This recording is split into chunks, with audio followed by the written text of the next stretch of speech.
And with us now on this rainy old Monday is our garden guy, Charlie Stalker. Good morning, Charlie. Good morning. Angie, earlier you were saying that as soon as you get home, you're going to get into your jammies. I'm already there. That's a nice thing about doing Skype, though, right? You can be in your PJs. Right. Just stay there. You don't even have to have shoes on or anything. It's just good. Hey, listen, Ron's brother-in-law put in his new sod the very 1st of September, so it's had a month, and it's growing, and he needs to know when or can he mow it, and if so, when. Generally, you don't want to mow sod less than 3 inches tall. Okay. And after a month, you say it's had a chance to settle, so he's good to go. He can mow it. I'd say probably one more time and mow it down to 3 inches, maybe 2.5 inches.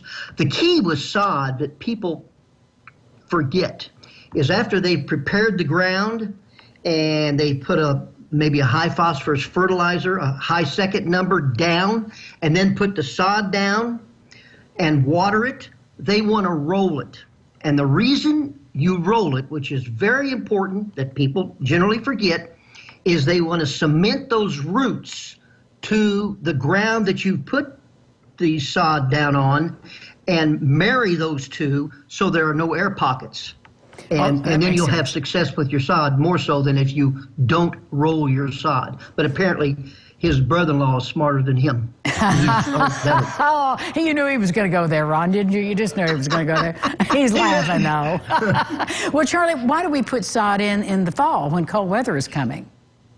Because people want the immediacy of it. You know, they don't want to wait. And we're getting just a little bit late. The window is almost over for you to have a good stand of germinated grass at this point. Generally, we say if you are overseeding, if you've renovated your lawn and you still have some grass there, but you just want to build it up a bit, generally 5 pounds per 1,000 square foot is what you want to use. But now we're getting to the point in another, I'm going to say 2 weeks, you will need to use probably 6 to 7 pounds of grass seed because you're going to be losing germination because we're getting into the later season. Okay. So, but back to your question, it's the immediacy of it.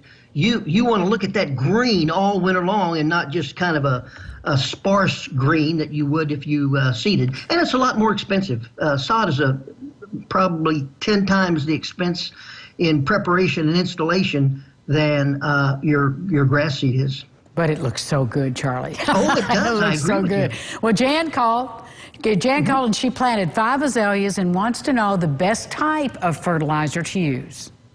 Cottonseed meal. It's a 5-1-1 fertilizer. You can also use soybean meal, either one of them, but cottonseed meal is what I recommend, and you want to put it down after they bloom. You don't want to do any fertilizing on anything right now unless you have a real, even then, you don't want to do any fertilizing because if you encourage any new growth now, that new growth will not have a chance to harden off.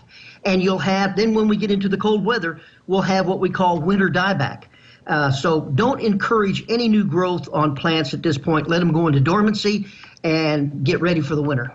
All right, Jen has cottonseed meal 5-1-1 fertilizer is your best fertilizer. Okay.